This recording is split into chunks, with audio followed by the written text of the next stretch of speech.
DNA suku Samaria sudah terbukti murni garis genetika Israel kuno asli. Tapi, kenapa kisah leluhur mereka, Nabi Yusuf, didegradasi dalam teks faksi selatan? Kita bongkar manuskripnya. Bias teks dimulai di kejadian 47 saat kelaparan. Mesir versi Masoret menuduh Yusuf kejam mendeportasi paksa seluruh rakyat. Namun, Taurat Samaria dan naskah kuno Yunani Septuaginta, LXX mencatat sebaliknya. Yusuf sangat bijaksana, mengorganisir mereka menjadi pekerja negara agar ketahanan pangan dijamin penuh oleh Firaun.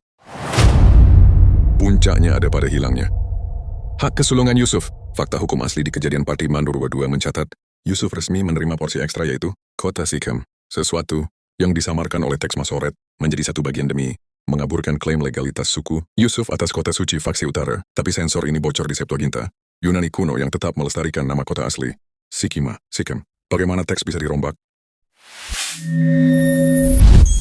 Dalam kitab kuno 4 Ezra pasal 14, tertulis saat Babilonia menghancurkan Yerusalem tahun 586 SM, seluruh salinan asli Taurat Musa ikut dibakar habis. Tokoh bernama Ezra lah yang kemudian menulis ulang semuanya dari ingatan. Talmud Babilonia, Sanhedrin 21b, juga mengakui di era Ezra itulah seluruh aksara diubah total dari Ibrani kuno, Paleo-Hebrew ke gaya Ibrani kotak modern. Ketika Ezra pulang membawa naskah berhuruf kotak yang baru, faksi Samaria menolak, mentah-mentah dan tetap setia pada huruf Ibrani kuno, dan saat orang Samaria menawarkan bantuan membangun bait suci Yerusalem, Ezra dan Zerubabel menolak karena menganggap iman utara tidak murni lagi. Ini menjadi hantaman psikologis pertama yang memicu dendam antar saudara. Suasana semakin panas saat Nehemia secara radikal mengusir Manasye, cucu imam besar Yahudi, karena nekat menikah dengan Nikauso, anak Sanbalat gubernur Samaria, demi alasan kemurnian rasial. Nehemia 13 ayat 28. Lalu Sanbalat memanfaatkan status imam menantunya untuk memformalkan kembali institusi ibadah resmi faksi utara di Gunung Gerizim. Samaria mengunci Gunung Gerizim sebagai pusat ibadah resmi dalam Taurat purba mereka untuk menantang Yerusalem. Sementara faksi selatan beralih ke huruf Aram, kotak, dan mengubah teks demi Yerusalem. Kedua pihak saling menuduh lawan memalsukan firman Tuhan. Titik fatal terjadi tahun 110 SM, saat Raja Dinasti Hasmonean Yahudi, Yohanes Hyrcanus menyerang utara.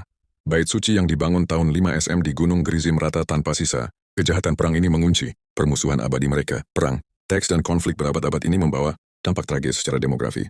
Akibat persekusi massal di era Bizantium kuno dan aturan pernikahan endogami yang sangat ketat demi menjaga kemurnian darah Israel kuno, populasi kesukuan mereka merosot tajam. Puncaknya, akibat bencana kelaparan melanda Palestina selama Perang Dunia I.